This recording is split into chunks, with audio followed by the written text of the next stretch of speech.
IT sector में छटनी का दौर चल रहा है। कंपनियों के प्रॉफिट में भी कमी आ रही है। ऐसे में देश की दिग्गज आईटी कंपनी विप्रो के चेयरमैन ऋषभ प्रेमजी को कंपनी के गिरते मुनाफे की वजह से वेरिएबल पे नहीं दिया गया, जिसके बाद ईयर ऑन ईयर बेसिस पर उनके कॉम्पेंसेशन में करीब 50% की गिरावट देखने को मिली।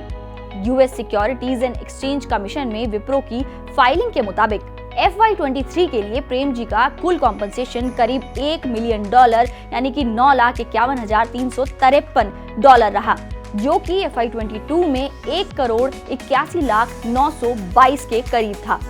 और अगर ईयर ऑन ईयर बेसिस पर इनकी तुलना करें तो पिछले कारोबारी साल के मुकाबले ये 50% कम है। कंपनी का कहना है कि पिछले कारोबारी साल में विप्रो के इंक्रीमेंटल कंसोलिडेटेड नेट प्रॉफिट्स में ऋषभ प्रेमजी को 0.35% कमीशन मिलना चाहिए, लेकिन कारोबारी साल 2023 में कंपनी का कंसोलिडेटेड नेट प्रॉफिट घटा, जिसकी वजह से प्रेमजी को कमीशन नहीं देने का फैसला लिया गया। प्रेमजी को वित्त वर्ष 2023 में सैलरी और भत्ते के रूप में $8,61,620 मिले, जबकि बाकी आय के रूप में उन्हें $15,390 और लॉन्ग टर्म कॉम्पेंसेशन के रूप में प्रेमजी को $74,343 मिले। प्रेमजी की सैलरी और भत्ते में वित्त वर्ष 2022 में $1,11,09,362 के मुकाबले 23% घटे हैं।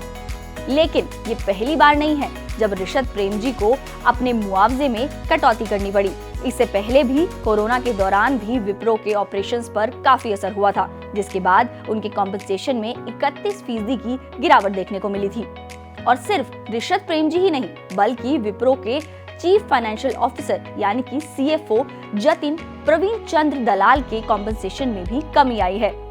कारोबारी साल 2022-23 में उन्हें पिछले साल के $0.16 मिलियन यानी कि करीब 12.1 करोड़ रुपए की तुलना में कुल $0.11 मिलियन यानी कि 8.9 करोड़ रुपए का मुआवजा दिया गया, जो कि करीब 32% कम है।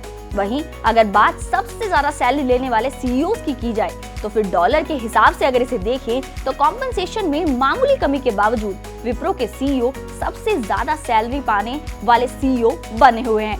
वहीं अगर हम रुपए के हिसाब से देखें और इसे कैलकुलेट भी करें तो ऋषभ प्रेमजी और जतिन दलाल के विपरीत यानी कि उनके उलट थियरी डेलापोर्ट के कॉम्पेंसेशन में मामूली सी वृद्धि देखने को मिली है। डेलापोर्ट को FY22 के $10.52 मिलियन यानी कि 79.81 करोड़ रुपए के मुकाबले मार्च 2023 को खत्म हुए साल के लिए कुल $10 मिलियन का मुआवजा दिया गया। और अगर इसे डॉलर के हिसाब से देखें तो वैल्यू में करीब 5% की कमी आई है, जबकि रुपए के मुताबिक ये 3% ज्यादा है। बता दें कि विप्रो ने US securities and exchange commission के पास दायर फॉर्म 20F में ये सब जानकारियां दी हैं। विप्रो ने अप्रैल 2023 को कंपनी ने चौथी तिमाही और कारोबारी साल के लिए कमाई की घोषणा की थी, जो कि उम्मीद से कम थी।